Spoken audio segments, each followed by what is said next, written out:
Bismillahirrahmanirrahim.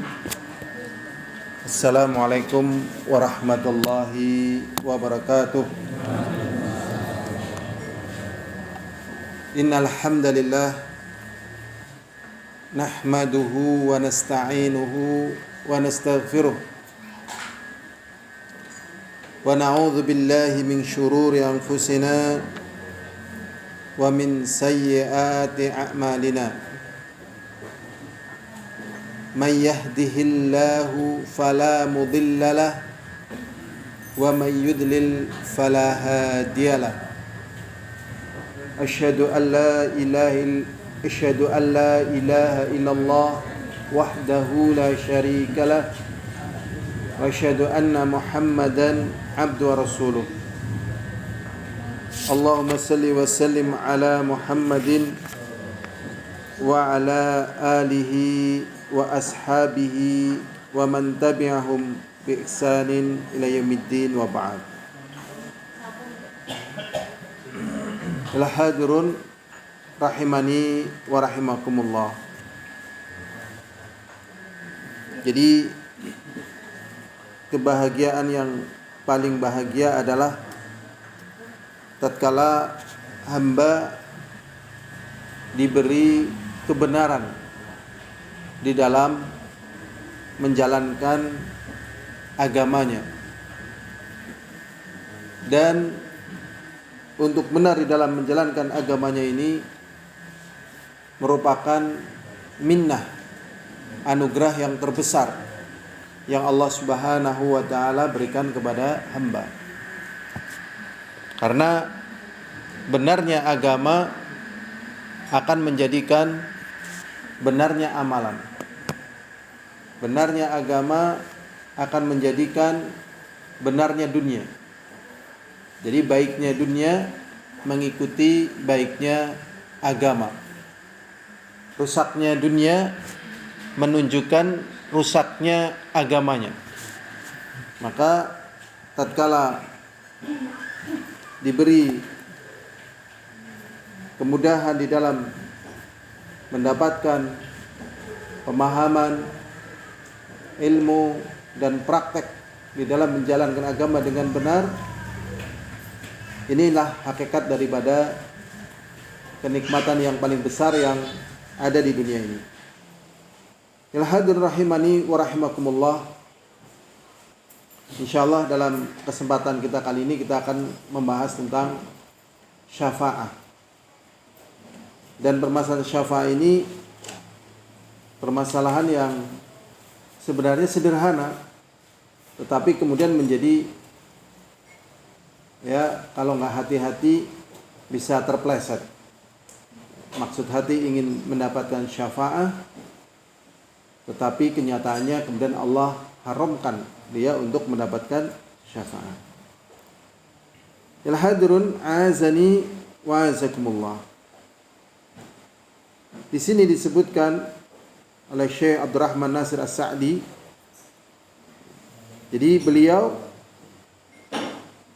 menjelaskan tentang masalah syafaat ini, li'annal musyrikina yubarriruna syirkahum wa du'aahum lil malaikah wal anbiya wal auliya biqaulihim.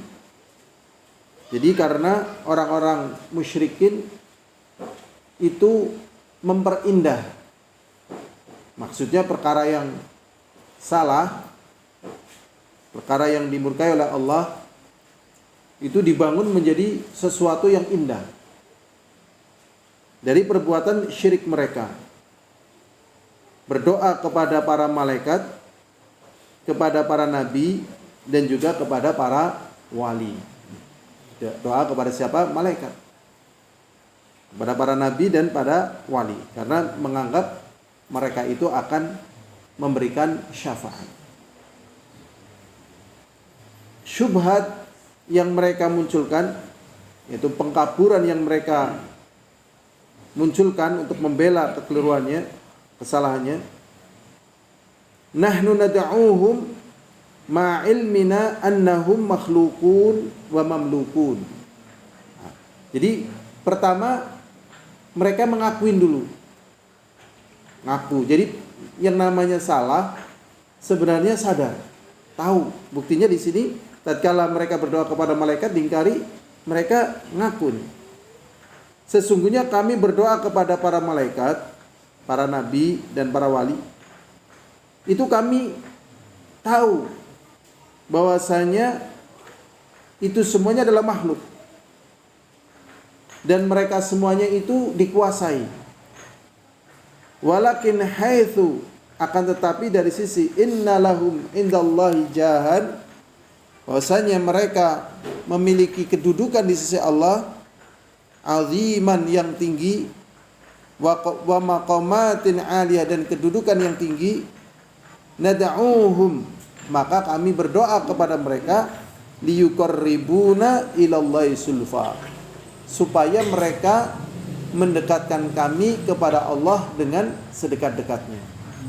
Jadi letak kekeliruannya di sini tidak bisa membedakan ya bahwasanya ini perbuatan syirik yang akan menghalangi syafaat mereka ya kepadanya, tetapi tatkala diingatkan justru yang dia katakan itu berbalik dari apa yang sesungguhnya mereka terjadi atau terjatuh pada kekeliruan. Begitu, ya. Sehingga mereka mengatakan, kami sadar mereka makhluk yang tidak bisa berbuat apa-apa, tetapi mereka itu punya kedudukan yang tinggi di sisi Allah. Dan kami melakukan seperti ini, yaitu berdoa kepada mereka supaya mereka itu mendekatkan dengan kami dengan Allah dengan sedekat-dekatnya. Waliyashfa'u lana 'indah, dan supaya mereka memberikan syafaat di sisi kami. Kama yataqarrabu ilal wujaha, sebagaimana tatkala kami ingin ketemu dengan tokoh-tokoh al-muluk seperti raja-raja wa sultan dan seperti sultan-sultan. Liyaj'aluhum, maka kami akan menjadikan mereka wasaita, sebagai perantara liqada'i hajatihim, untuk menunaikan hajah mereka, wa idraku ma'aribihim, dan juga untuk mendapatkan apa yang mereka inginkan. Jadi mereka itu menganggap apa yang mereka lakukan ini sama dengan tatkala manusia ingin ketemu dengan raja misalnya, atau orang-orang yang punya kedudukan. Kalau mendekat langsung nggak mungkin. Maka kami melalui perantara. Nah, di sini sebenarnya sudah ketahuan kalau mereka memang berdoa kepada malaikat, kepada para nabi, kepada para wali. Ini jelas syirik.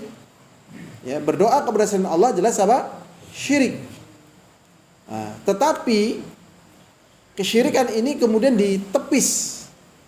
Ya, ini bukan syirik. Karena tujuan kami agar mereka mendekatkan kami kepada Allah. Padahal yang benar kalau ingin dekat kepada Allah dan ingin mendapatkan syafaat dari para nabi, ya berdoanya kepada siapa? Kepada Allah. Berdoanya kepada Allah. Al-hadirun a'azani wa a'azakumullah. Maka di sini ya akan terjadi ya keadaan di saat manusia membutuhkan syafaat dari para nabi besok di hari kiamat, justru terjadi dua keadaan. Pertama yaitu apa? Syafaat muthbatah, yaitu syafaat yang betul-betul akan diterima oleh orang yang berhak menerimanya dari kalangan orang-orang yang beriman dan muwahhid. Dan syafaat yang kedua adalah syafaat manfiyah, yaitu syafaat yang dihilangkan atau ditiadakan. Jadi setiap kita butuh kepada syafaat Nabi kita Muhammad SAW. Dan demikian besar manfaat syafaat dari Nabi kita Muhammad SAW, atau juga syafaat dari bacaan Quran yang kita baca, atau syafaat dari amalan-amalan yang lainnya, ya, atau syafaat dari misalnya kita punya saudara mati syahid, dia bisa memberikan 70 ribu dari saudaranya yang lainnya. Kita butuh. Tetapi ingat, tidak ada yang bisa memberikan syafaat di sisi Allah kecuali dengan izin dari Allah Subhanahu wa taala. Makanya di sini Allah Subhanahu wa taala berfirman, wa anzir bihil ladzina yakhafuna ayuhsyaru ila rabbihim laisa lahum min dunihi waliyyu wala syafi' la'allahum yattaqun. Allah SWT berfirman di dalam surat Al-An'am ayat 51. Wa anzir bihil ladzina yakhafun, dan berikanlah peringatan kepada orang-orang yang takut, ayuhsyaru ila rabbihim, dikumpulkan berhadapan dengan Rabb mereka. Jadi ya, di dunia ini ada rasa takut. Misalnya orang mau dieksekusi mati. Tatkala mau dieksekusi mati, dia pasti akan mengalami apa? Takut. Atau orang mau dicincang misalnya, ini kamu mau dicincang, takut. Atau orang mau ditangkap, mau dibunuh misalnya, takut. Nah, ketakutan yang demikian ini yang sangat luar biasa. Atau dia lihat bagaimana gunung meletus sementara dia di situ, dan dia lihat bagaimana tetangganya mati kena lahar, dan kengerian yang luar biasa, tapi sementara dia nggak bisa lari, tapi dia menyaksikan hal itu. Nah, ketakutan yang seperti itu baru disebut dengan syai' minal khauf, sedikit dari rasa takut. Seperti dalam firman Allah Ta'ala, walanabluwannakum bisyai'in minal khaufi, sedikit dari rasa takut. Jadi ketakutan yang sangat di dunia ini baru sedikit sekali, ya, dibandingkan ketakutan besok pada hari kiamat. Jadi ketakutan pada hari kiamat ini ketakutan yang lebih mengerikan, karena tidak ada tempat berpaling. Dan ketakutan yang kalau dia menderita, penderitaan ini tidak berakhir. Berbeda dengan ketakutan orang mau dieksekusi misalnya, tapi dia orang soleh misalnya, kemudian dia mati. Maka tatkala dia mati, penderitaan dia berakhir. Ini ketakutan yang mengerikan sekali. Maka Allah peringatkan kepada orang-orang beriman, yaitu ya, peristiwa di mana mereka dikumpulkan di hadapan Allah SWT. Kemudian Allah SWT mengatakan, laisa lahum min dunihi waliyyu wala syafi'. Dan dia tatkala dikumpulkan nanti tidak ada pelindung. Di dunia ini kan tetap adanya apa? Wali. Misalnya anaknya nakal, walinya datang, ini anak saya ini, kamu jangan macam-macam nih. Kalau kamu nakal sama anak saya, kamu yang tak laporkan gitu. Gurunya dilaporkan. Akhirnya gitu. Ini nggak bisa, ya, nggak bisa. Wala syafi', dan tidak ada pembela, penolong, tidak ada backing. Jadi besok nggak ada backingnya nih. Ya. Maka diingatkan keadaan yang demikian ini tujuannya apa? La'allahum yattaqun, supaya mereka bertakwa kepada Allah Subhanahu wa ta'ala. Begitu ya. Dan inilah yang kemudian Rasulullah SAW mengelumpurkan keluarganya, mengumpulkan kabilahnya, dan mengatakan diantaranya kepada anaknya, ya, yang terkenal, ya Fatimah bintu Muhammadin, salli min mali ma ughni anki minallahi syai'a. Wahai Fatimah, karena Fatimah ini sangat dicintai Rasulullah, dan penggantian posisi Khadijah bintu Khuwailid, ya, digantikan dengan sangat baik, sangat sempurna oleh Fatimah. Maka Fatimah terkenal dengan Ummu Abiha, ibu dari bapaknya, karena menempati posisi Khadijah, ya, yang memiliki jasa besar, sehingga Fatimah termasuk penghuni surga ini, ya. Tapi walaupun dia seperti itu, tatkala di dunia oleh Rasulullah SAW dikatakan, wahai Fatimah anaknya Muhammad, kalau memang kamu butuh apalah yang kamu butuhkan dari bapakmu ini, misalnya Nabi Muhammad yang mengatakan, dan bapaknya mampu, akan diberi. Tapi kalau urusan nanti aku membela kamu di hadapan Allah sementara kamu tidak beramal saleh, aku nggak bisa berbuat apa-apa. Sampai di sini bisa dipahami?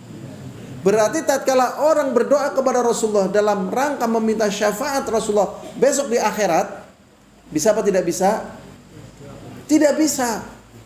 Jadi kalau orang ingin dapat syafaat Rasulullah SAW besok di akhirat, ya berdoanya kepada Allah, ya beramal saleh, begitu. Bukan berdoanya kepada siapa? Rasulullah. Makanya kalau kita ingin dapat syafaat Rasulullah SAW, berdoa kepada Allah. Allahumma inni as'aluka syafa'atan nabiyyika ya fi yaumil qiyamah. Ya Allah, sesungguhnya aku meminta kepada Engkau syafaat nabimu pada hari kiamat. Kita mohon kepada Allah. Jadi mohonnya kepada siapa? Allah, dengan beramal soleh. Dan syafaat yang akan diberikan Rasulullah SAW pun dengan sebab tauhid yang ada pada orang tersebut. Makanya pernah di dalam hadis Abu Hurairah radhiyallahu ta'ala anhu, ada seseorang bertanya kepada Rasulullah, "Ya Rasulullah, man as'adun nas bi syafa'atika yaumal qiyamah?" Wahai Rasulullah, siapakah orang yang paling bahagia dengan syafaatmu pada hari kiamat?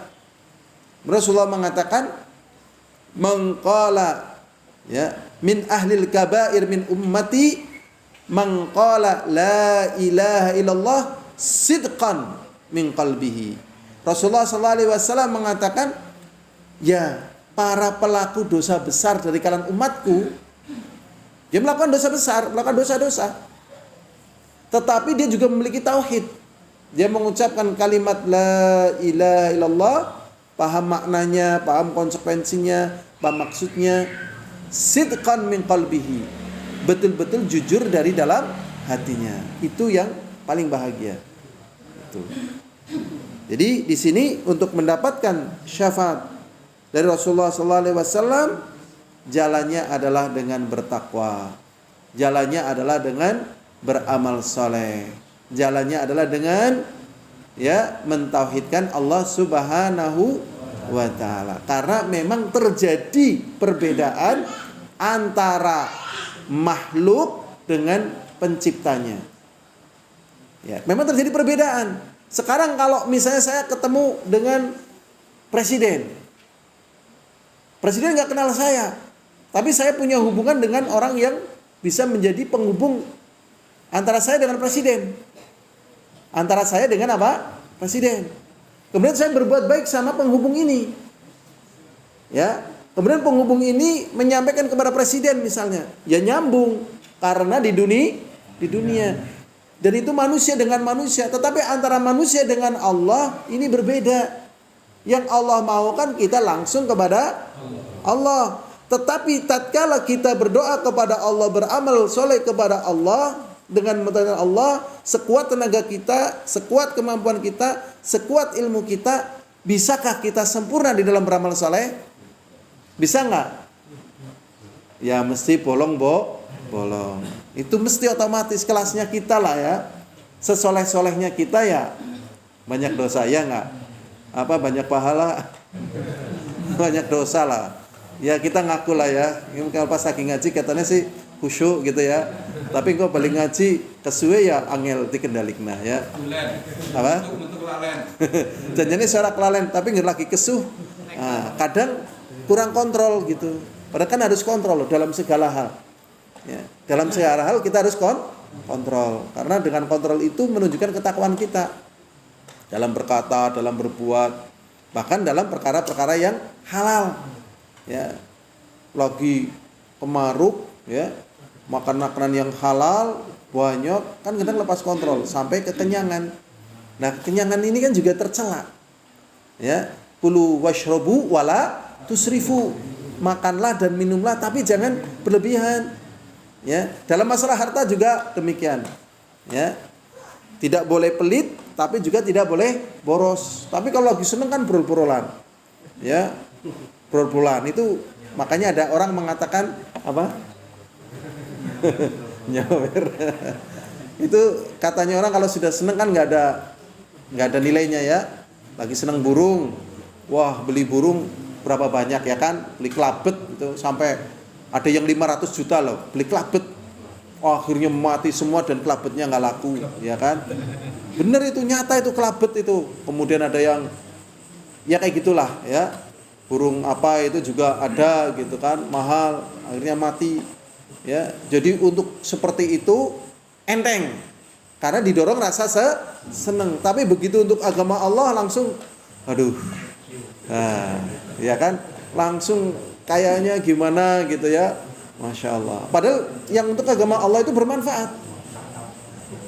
Sudah, lah, tatkala kita beramal, sekuat tenaga kita, sebaik kita, sekuat ilmu kita, ada kekurangan.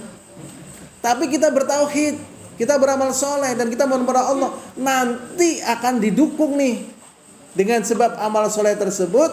Ada yang dari jalur Rasulullah, ada jalur amal soleh kita, dan juga ada dari jalur-jalur yang lainnya gitu. Nah, ini merupakan kasih sayang Allah kepada kita. Tapi mohonnya kepada Allah, karena Allah beda dengan raja. Kalau raja kan ada pamrihnya, ada orang dekatnya. Allah enggak. Ya, makanya Allah itu ingin tunjukkan loh, orang-orang yang ya kelihatannya besar, tapi sebenarnya masih ada yang lebih besar, cuma nggak dikenal. Makanya tatkala Umar bin Khattab radhiyallahu taala anhu ingin minta doa kepada Rasulullah. Padahal Rasulullah jelas orang yang mulia, tapi Rasulullah ternyata mengatakan nanti, ya nanti ada orang yang bernama Uwais, dia dari Qarn, ya kamu minta doa kepada dia. Padahal kalau dari sisi kemuliaan jelas Rasulullah lebih mulia daripada Umar, ya, dan Umar jelas lebih mulia daripada Uwais al-Qarni, jelas ini, ya. Wong Uwais al-Qarni dari sisi ilmu kan juga nggak begitu terkenal, lebih terkenal seperti Al-Imam Hasan al-Basri, ya, kemudian para imam yang lain dari kalangan tabi'in. Tapi dalam masalah terkabulnya doa, dia mendapatkan rekomendasi dari Rasulullah SAW. Seperti Nabi Musa jelas lebih pintar, ya, lebih mulia. Ternyata tatkala beliau ditanya, apakah ada orang yang lebih pintar daripada engkau, wahai Musa? Ya nggak ada, sebatas keilmuannya Musa. Ternyata Allah tunjukkan ada. Nah, itulah perbedaan antara makhluk, dalam ini Allah, ya, makhluk itu dalam ini raja, dengan Al-Khaliq dalam ini yaitu Allah, berbeda. Sehingga kalau minta apa saja kepada Allah sudah, tidak usah perantara. Ya, tidak usah apa? Perantara. Kemudian di dalam surat Az-Zumar ayat 44 Allah mengatakan. Surat Az-Zumar ayat 44 Allah mengatakan, Kulillah asy-syafa'atu jami'an. Katakanlah wahai Nabi, kepunyaan Allah saja seluruh syafaat. Jadi seluruh syafaat itu milik Allah.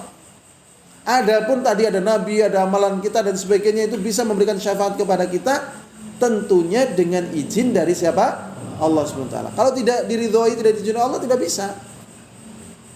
Makanya di sini dalam surat Al-Baqarah Allah SWT juga mengatakan, surat Al-Baqarah ayat 255, Man dzalladzi yashfa'u 'indahu illa bi'idznih. Artinya tidak ada yang bisa memberikan syafaat pertolongan besok, ya, di sisi Allah illa bi'idznih, kecuali dengan izin Allah Subhanahu wa taala. Makanya di sini akhirnya terkontrol tatkala kita cinta kepada Nabi kita Muhammad sallallahu alaihi wasallam, memuliakan beliau, tidak sampai menempatkan beliau kedudukannya sama dengan kedudukannya siapa? Allah. Bahkan manusia kadang kalau nggak kontrol, menempatkan Nabi kita Muhammad SAW kedudukannya apa? Lebih tinggi daripada Allah Subhanahu wa Ta'ala. Padahal lebih tinggi atau sama atau lebih bawah? Ya di bawah lah, makhluk dengan penciptanya masa sama. Nah, ini Masya Allah ya, kelihatannya ilmu seperti ini sederhana, tetapi ini mempengaruhi nasib seseorang besok di akhirat. Ya, mempengaruhi nasib seseorang apa? Di akhirat. Gitu. Maka pendekatan yang seperti ini bukan hanya sekedar pendekatan cinta, tapi juga pendekatan apa? Ilmu. Karena kadang pendekatan cinta buta gitu ya. Cinta apa? Buta. Sampai menempatkan Rasulullah atau orang soleh atau malaikat minimal sama atau di atas Allah SWT. Ini buta ini. Berikutnya hadirun azani wa azakumullah. Di dalam surat An-Najm ayat 26. Di dalam surat An-Najm ayat 26 Allah SWT berfirman, wa kam mim malakin fis samawati la tughni syafa'atuhum syai'a illa min ba'di ayadzanallahu liman yasha wa yarda. Allah SWT mengatakan betapa banyaknya dari kalangan para malaikat di langit, la tughni syafa'atuhum, syafaat mereka itu enggak fungsi sama sekali. Padahal mereka makhluk yang kuat, yang mulia. Ya, di sini juga disebutkan tentang kemuliaan Jibril, sayapnya ada 600 dan kekuatannya yang luar biasa. Belum malaikat-malaikat yang lain. Doa-doa mereka mustajabah. Tetapi Allah jelaskan betapa banyaknya nih syafaat para malaikat enggak ada fungsinya sama sekali. Enggak ada fungsinya. Illa min ba'di ayadzanallah, kecuali setelah Allah izinkan. Setelah Allah apa? Izinkan. Syafaat para malaikat itu bisa diberikan oleh malaikat, tapi dengan syarat tadi, liman yasha'u wa yarda, kepada orang-orang yang Allah kehendaki dan Allah apa? Ridhoi. Jadi kalau orang itu tidak Allah kehendaki dan tidak Allah ridhoi, ya syafaat malaikat nggak bisa. Makanya kalau kita ingin mengharapkan syafaat malaikat, syafaat para nabi, carilah keridhaan Allah, carilah kecintaan Allah Subhanahu wa ta'ala. Bukan malah kita doanya ke malaikat yang mendatangkan murka Allah. Dan para malaikat tidak mungkin memberikan syafaat kecuali dengan izin Allah. Ya, seperti dalam surat At-Tahrim ya. Alaiha malaikatun ghiladun syidadun la ya'sunallaha ma amarahum wa yaf'aluna ma yu'mirun. Di sini sifat daripada malaikat la ya'sunallah, mereka tidak mau membangkang. Jadi tetap nurut, berbeda dengan apa? Manusia. Ya manusia kan gampang banget kayak gini ya. Rezekine akeh, atine bombong ya, adem, biasanya ibadahnya meningkat. Tapi ngger mumete meningkat, awake ora sehat, ya, dompete kosong, itu rasanya mau marah-marah aja, ya. Mau marah-marah aja, orang genah, ya. Orang genah. Makanya kadang orang menghabiskan 1 pes, 2 pes dalam 1 jam, 2 jam, jadi kayak gue, men, lagi mumet. Nah, lagi mumet. Wis, ora urus pokoknya. Ya sabar, ora sabar-sabaran. Wis biasa diomongi sabar, siki wayo disabar. Tapi waya ilang mumet. Nah, ya kepriye maning sabar, ora sabar-sabaran. Apa? Jor. ini manusia ini kayak gitu. Kalau malaikat enggak, tetap terus gitu. Sehingga tatkala malaikat mau memberikan syafaat kepada orang yang tidak Allah ridhoi, enggak mungkin. Takut takut para malaikat itu. Ya, la ya'sunallaha ma amarahum wa yaf'aluna ma yu'marun, dan mengerjakan apa yang Allah perintahkan kepada para malaikat. Nah, ini kejebak, kecelik ya, bahasa Jawanya apa? Kecelik. Kecelik di bidang akhirat ini, dalam bidang akidah, ngeri loh. Jadi di dunia ini, ya di dunia ini, nah ini berdasarkan polling ya, berdasarkan polling atau angket lah, angket atau polling ditakoni. Hampir semua orang di dunia ini ya, berdasarkan polling itu ya, yang sudah sepuh itu menyesal, ya, menyesal, itu hampir semuanya menyesal. Karena terbayang ya kekeliruan-kekeliruan yang dia lakukan di masa muda. Aduh, gemen ku aku ora gelem karo kae. Nah, ya kan? Di antaranya loh. Jan jebule kae bisa main gitu. Aduh, gemen ku aku misalnya ya enggak sekolah begini misalnya. Aku enggak bekerja begini misalnya. Aku enggak melakukan ini misalnya. Ada penyesalan-penyesalan itu. Ya, aku enggak melakukan ini itu, ada penyesalan-penyesalan itu. Hampir semuanya ternyata loh. Kalau di sini ada yang pernah merasakan kayak gitu apa? Ada apa enggak di sini? Aduh, gemen kok sawe ora tek tuku misalnya. Aduh, kok motor ora cepet tek dol misalnya. Aduh, pitik kok ora segera tek dol. Jebule dadi ora payu misalnya loh. Tukune larang, maksudnya larang malah mudun gitu. Ya. Masya Allah. Kok gemen malah didol misalnya. Macam-macam, pokoknya banyak sekali kekeliruan yang terevaluasi gitu loh. Sehingga apa? Menyesal. Di sini ada yang pernah merasakan? Apa enggak ada yang pernah merasakan? Pernah ya? Donga karo kae gitu ya. Masya Allah. Lah, ini enggak seberapa dibandingkan kekeliruan. Maksud hati ingin mendapatkan tauhid, yang didapat adalah apa? Syirik. Maksud hati lari dari syirik, yang didapat adalah syirik. Ya Allah. Jadi bisa bolak-balik ya. Makanya ada di dalam ucapan Umar bin Khattab gitu ya. Umar bin Khattab mengatakan begini. La udhra li ahadin fi dhalalatin raqiba hasiba huda wala fi huda tarakahu hasibahu dhalalah faqad buyinatil umur wa qata'al udhru. Umar bin Khattab mengatakan begini. La udhra li ahadin, tidak ada argumen. Argumen itu alasan. Ngojel ya. Kowe jeneng ora salat, aku kangkunge ki, aku wetenge, aku gitu. Jeneng ora ngaji. Misale gitu lah. Nang Al-Huda, ujarku nang Al-Huda sesat gitu lah. Nah, ini contoh gitu. Aku ya emoh gitu lah. Emoh gitu. Jadi manusia itu menilai dengan kemampuan yang ada pada dirinya. Itu yang disebut dengan prediksi atau asumsi gitu. Bukan dengan ilmu. Ilmu kan diteliti, benar apa enggak gitu. Maka penting kadang melakukan penelitian-penelitian yang benar mana yang salah sambil doa. Dan Umar bin Khattab mengatakan la udhra li ahadin, tidak ada alasan bagi siapa saja fi dhalalatin, tatkala dia berada dalam kesesatan. Raqibaha hasibaha huda. Ya, dia dalam kesesatan, dia mengikuti kesesatan tersebut. Kenapa dia mengikuti kesesatan?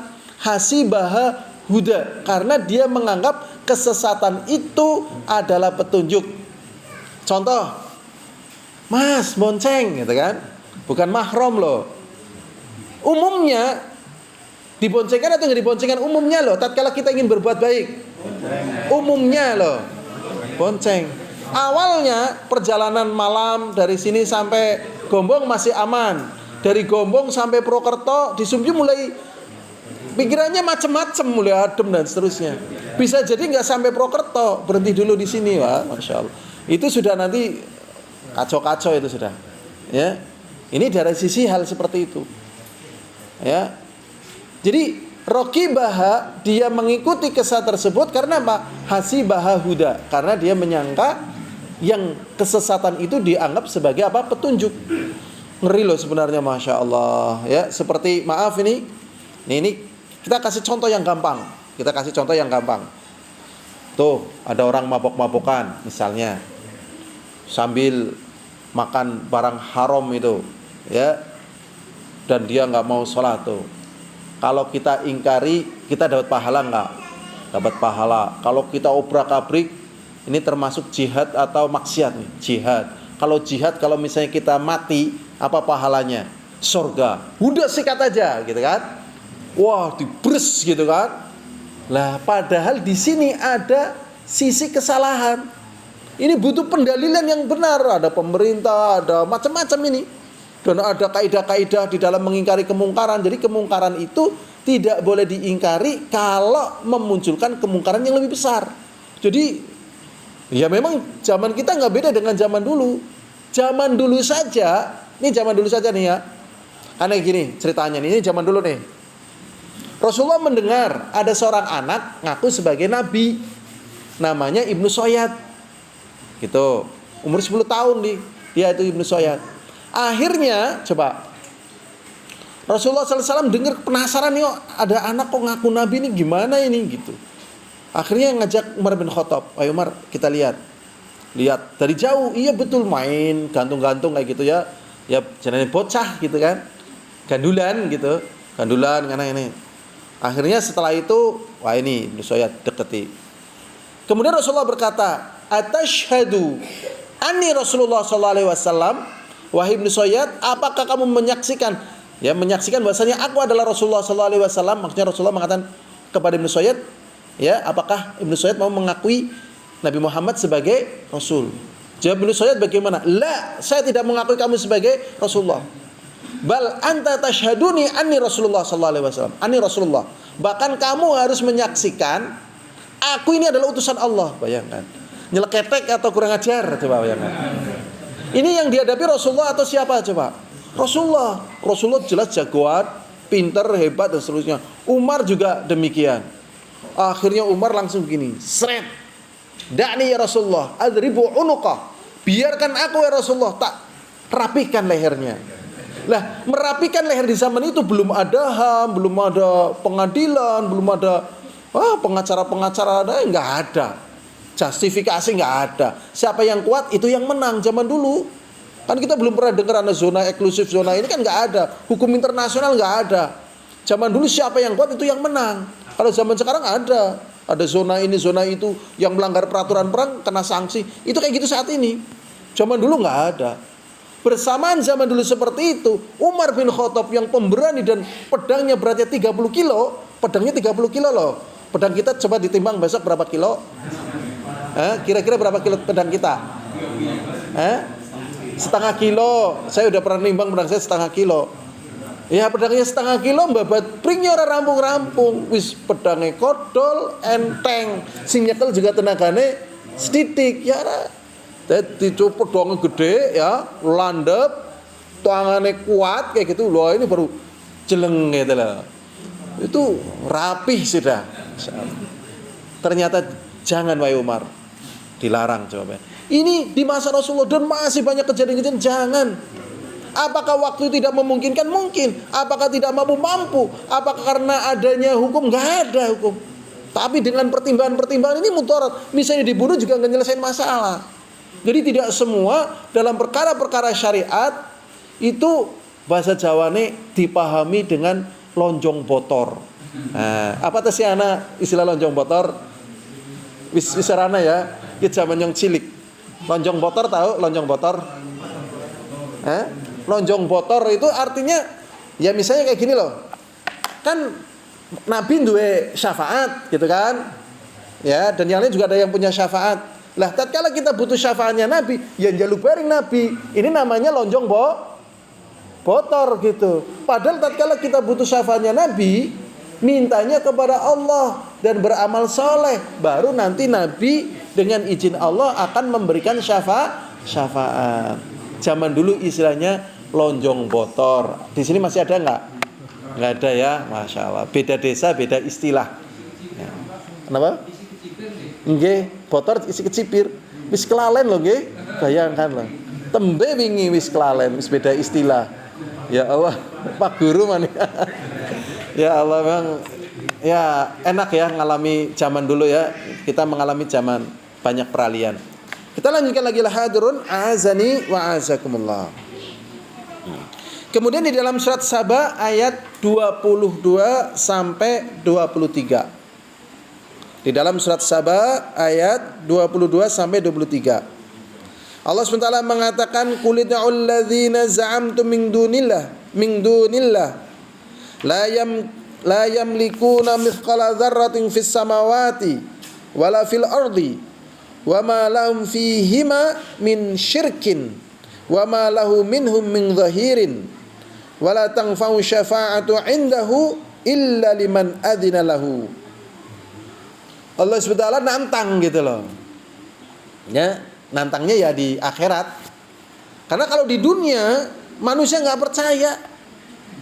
Kalau di akhirat, nah, mau bagaimana nggak mau percaya? Dia sudah nggak ada peluang untuk lari. Kalau di dunia ini masih bisa alasan. Pak sholat yuk, anu kelambine kotor. Ya tak selangi, lah anu rungadus. Nah, akhirnya bablas ora sholat gitu. Bablas ora sholat. Ngaji yuk, ya yuk ngaji. Tapi aku anu tesiake maksiat lah, kowe bae sing ngaji nyeng kapan-kapan maning gitu. Intinya lolos lagi, lolos jadi sejuta jalan untuk lolos dari mengamalkan agama. Aku ora demen karo ustadz. Atau bilang tahajud ke istrinya ya. Paling ngatakan udahlah kamu duluan gitu. Tapi saya enggak mau tahajud sudah. Aduh ya Allah, sejuta jalan untuk lari ya dari mengamalkan amalan soleh dan kelihatannya benar. Tapi besok nggak ada. Makanya Allah SWT mengatakan kulitu alladzina za'amtum min dunillah. Udah. Katakan kepada mereka ya. Alladzina za'amtum min dunillah, yang dulu kalian sangka. Maksudnya kalian sangka di sini bukan nyangka kayak gitu, bukan. Yang kalian yakini gitu. Tapi keyakinan yang nggak benar itu disebut dengan sangkaan.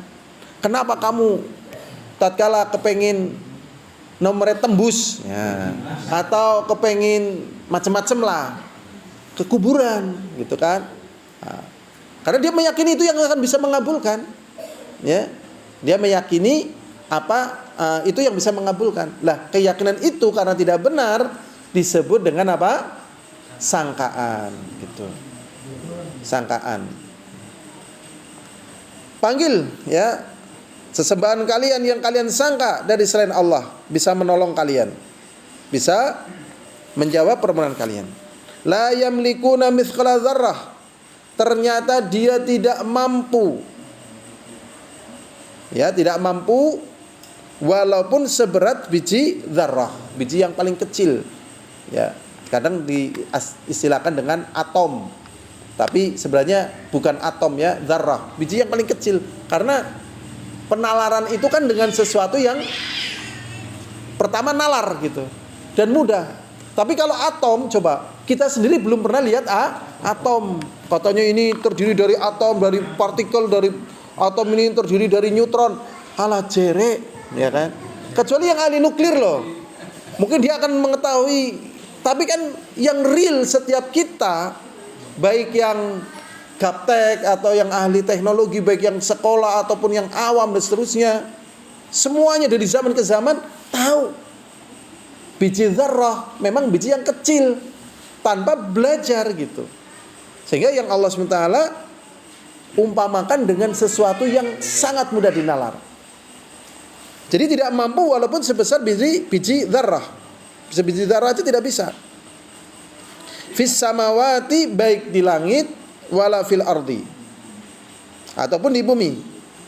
Wa ma lahum fihima min syirkin, dan ya, wa ma lahum fihima min syirkin, dan mereka tidak memiliki sekutu bagi Allah baik di langit ataupun di bumi.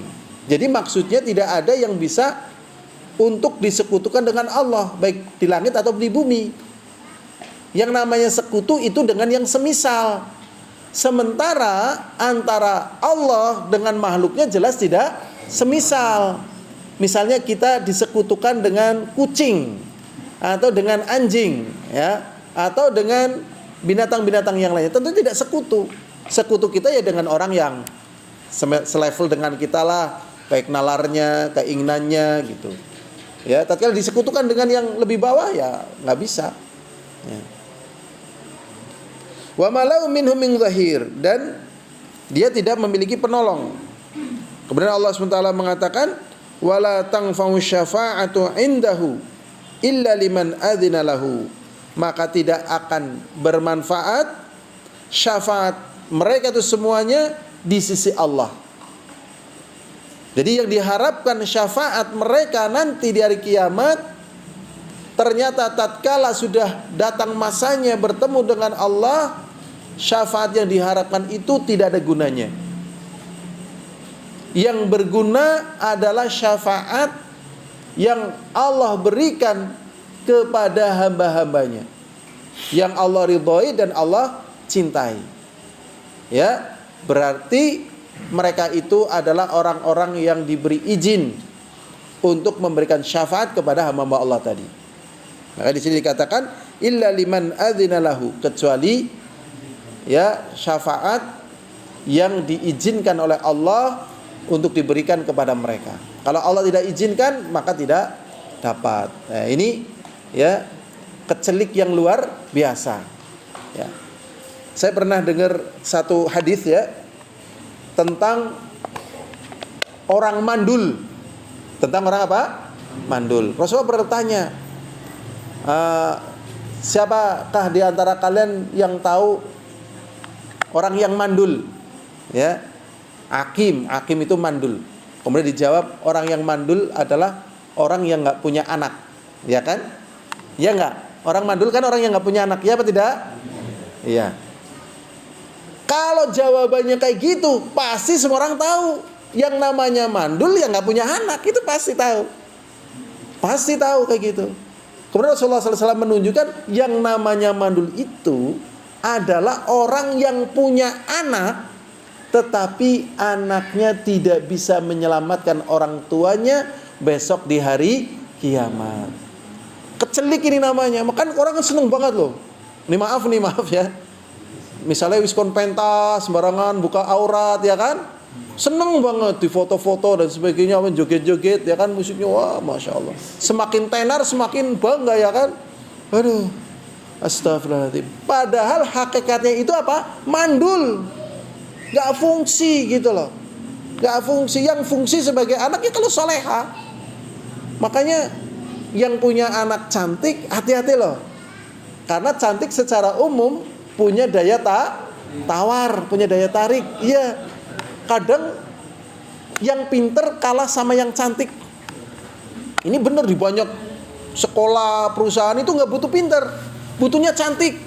Misalnya sekolah pariwisata, ya ini kakak saya punya sekolah industri pariwisata. Itu nggak butuh anak yang pinter, butuh yang cantik. Ini endep, pinter. Ini bodoh, dhuwur, ayu. Perusahaan nyarinya yang bodoh ini. Makanya kalau dapat anak cantik kan, wah, weselet cepet dadi gitu loh. Wesele ke alhamdulillah ke sing anu paling ayu sih lingire gitu. Wis ngirimi wesel pirang-pirang lagi alah mumeti ke gaweane ngaji tok. Gaweane ngaji tok njaluk kitab ora tau ngirimi wesel mumet guys. Angel guys. Disinilah ternyata yang dari Rasulullah ini nanti yang akan beramal saleh. Ya. Makanya ada ya seorang di masa Abdul Malik bin Marwan. Ya, Abdul Malik bin Marwan dia punya anak ya, anaknya Abdul Malik bin Marwan. Masya Allah ya, anaknya Abdul Marwan itu tertarik sama wanita karena wanita sangat cantik sekali. Wanita sangat cantik sekali gitu. Ya, cantik sekali. Akhirnya Abdul Malik bin Marwan datang ke rumah orang itu. Seorang ulama tabi'in, tapi miskin memang. Saya ingin melamar anakmu untuk anak saya gitu. Untuk anak raja. Nyata itu dalam tarikh. Ya. Dan di masa Abdul Malik bin Marwan masih ada sahabat Nabi Muhammad SAW. Saya akan melamar anak kamu untuk anak saya, anak raja. Ternyata apa? Ditolak. Masya Allah. Dilamar nang anak raja. Masya Allah. Ngerjaman sikiti lamar anak raja kepriwe. Seneng ya. Nah, ini. Besan presiden. Ini nanti kita kembalikan kepada pembahasan kita ini. Ya. Dua contoh ini kita kembalikan. Jadi kecelik ini. Sudah. Akhirnya jelas rajanya marah. Anak rajanya juga marah. Bisa ya gitu. Nolak. Kekurangan saya apa dan seterusnya, marah ya, manusiawi, ditolak. Nah ternyata ada seorang ya dari santri itu, ya itu ditinggal mati istrinya. Akhirnya dia nangis dan seterusnya, sedih, sementara dia miskin gitu. Miskin, Masya Allah gitu. Lah miskin dan seterusnya, ya karena dia sedang sedih dan sebagainya, kalau habis sholat langsung pulang. Rumahnya kecil, berangkat sholat lagi, pulang lagi dan seterusnya. Terus dia udah tidak mikir bisa dapat istri, sudah tidak mikir bisa dapat apa? Istri, karena ya miskin sih. Ya namanya orang miskin siapa yang mau, apalagi kalau perempuannya cantik ini. Ya, semoga ada yang mau sama kita yang cantik ya. Kesepuan nih. Sudah, ini kan misal nggak apa-apa. Yang namanya berharap ya kan. Berharap boleh karena mendatangkan doa.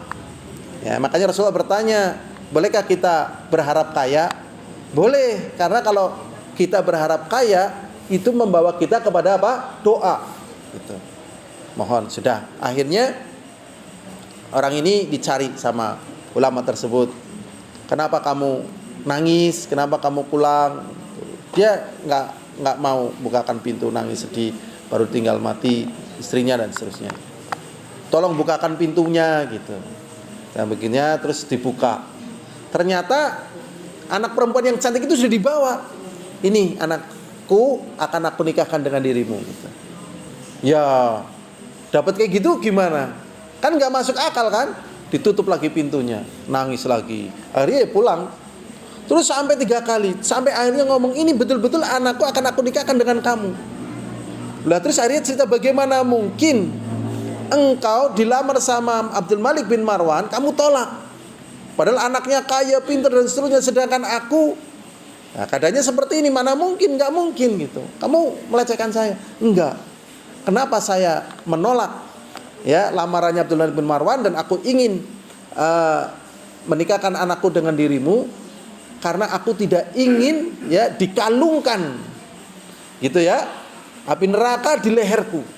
Karena tanggung jawab ini adalah tanggung jawabku terakhir, dan aku tidak akan menyerahkan anakku kecuali kepada laki-laki yang bisa membawanya ke surga. Nah, ini. Masya Allah, banyak yang kecelik kan? Iyalah, nah, itulah kecelik. Masya Allah.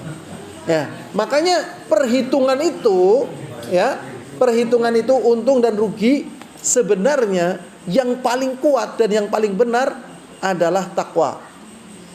Makanya Allah SWT mengatakan ya, wa may yattaqillaha ya'lamhullah. Barang siapa yang bertakwa kepada Allah, Allah akan mengajari dia. Jadi sebab orang cerdas itu karena takwa. Contoh dalam masalah ini, dia dengar, iya ya, aku tahu ngaji, jere nek kepengen syafaate Rasulullah, udu ndongaring Rasulullah, karena Rasulullah udu Allah.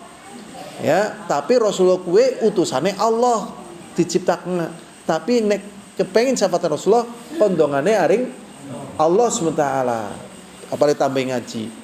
Tatkala dengan takwa dia mendengar seperti akan berhenti. Iya ya, kan dia akan menahan tidak terus ala wis bodoh-bodoh, paling kae salah, dia sing bener, buktine kana setitik kene akeh, ala ora mungkin. Masa ora beres.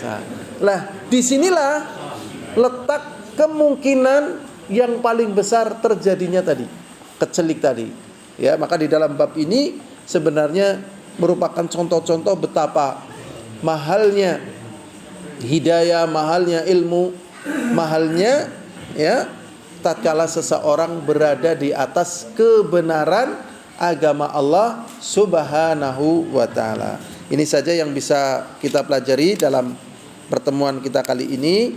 Intinya ya, untuk kita mendapatkan syafaat Rasulullah sallallahu alaihi wasallam, caranya sebagaimana tadi yang ditunjukkan, ya kita mentaatkan Allah, kita beramal saleh, begitu sunnah-sunnah Rasulullah, kita berdoa kepada Allah agar mendapatkan syafaat dari Nabi kita Muhammad sallallahu alaihi wasallam pada hari kiamat. Ini saja, semoga ada manfaatnya. Apabila ada kesalahan, datangnya dari diri saya sendiri, dan apabila ada kebenaran, semata-mata datangnya dari Allah SWT. Walhamdulillahirabbil alamin. Assalamualaikum warahmatullahi wabarakatuh.